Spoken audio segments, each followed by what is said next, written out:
नमस्कार दोस्तों, दास्तान ज़िंदगी चैनल में आपका स्वागत है। हमारी आज की कहानी है गुलाब का चोर। महाराज कृष्णदेव राय के राजमहल में एक बगीचा था जिसमें विभिन्न प्रकार के फूल लगे हुए थे। सारे फूलों में लाल गुलाब के फूल महाराज को अति प्रिय थे।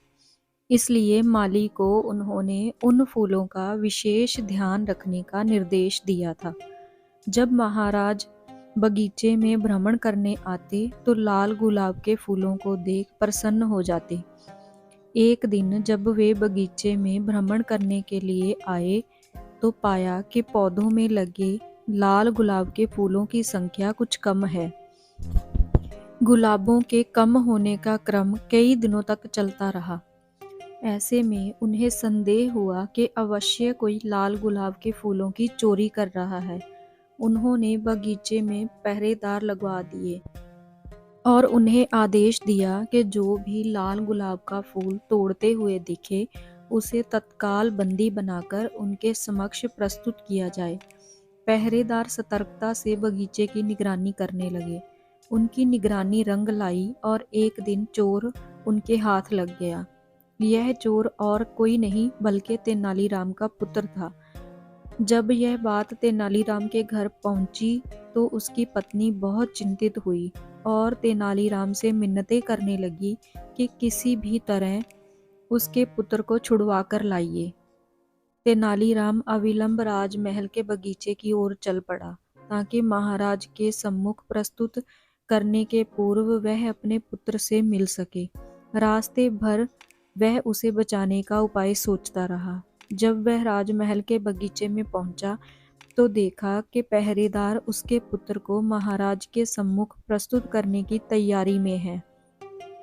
जब वह अपने पुत्र से बात करने को आगे हुआ तो पहरेदारों ने उसे यह कहकर रोक दिया कि अब अपने पुत्र से बंदी गृह में मिलना। तेनालीराम क्या करता? दूर खड़ा अपने पुत्र को पहरेदारों द्वारा ले जाता हुआ देखता रहा। उसका पुत्र जोर जोर से रो रहा था और कह रहा था, पिताजी, आगे से मैं ऐसा कुछ नहीं करूंगा, मुझे बचा लीजिए, कृपया कुछ करिए। तेनालीराम दूर से ही चिल्लाया, मैं क्या कर सकता हूँ? अपनी तीखी जुबान का प्रयोग करो, शायद वही तुम्हें बचा पाए।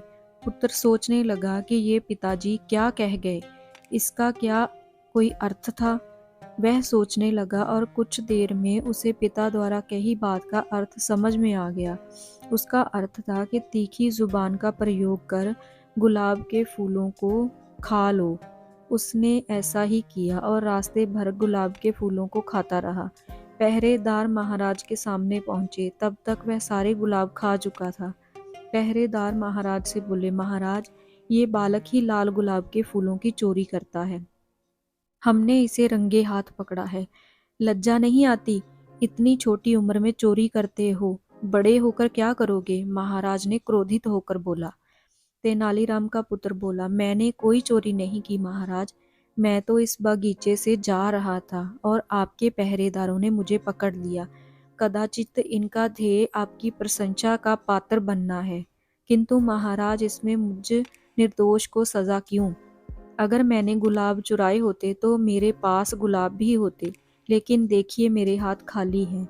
महाराज ने देखा कि उसके हाथों में कोई गुलाब नहीं है। पहरेदार भी चकित थे कि सारे गुलाब कहाँ नदारद हो गए। रास्ते में अपनी धुन में वे ध्यान नहीं दे पाए कि कब तेनाली का पुत्र सारे गुलाब चट कर गया। अब बिना प्रमाण के यह साबित करना असंभव था कि वह गुलाब का चोर है। महाराज पहरेदारों को फटकारने लगे, एक निर्दोष बालक को तुम कैसे पकड़ लाए? इसे अपराधी सिद्ध करने का क्या प्रमाण है तुम्हारे पास? भविष्य में प्रमाण के साथ चोर को लेकर आना, इसे तत्काल छोड़ दो। तेनालीराम के पुत्र को छोड़ दिया गया। वह घर पहुंचा और अपने माता पिता से क्षमा मांगी और उन्हें वचन दिया कि भविष्य में बिना पूछे कभी कोई वस्तु नहीं लेगा, क्योंकि वह चोरी कहलाती है।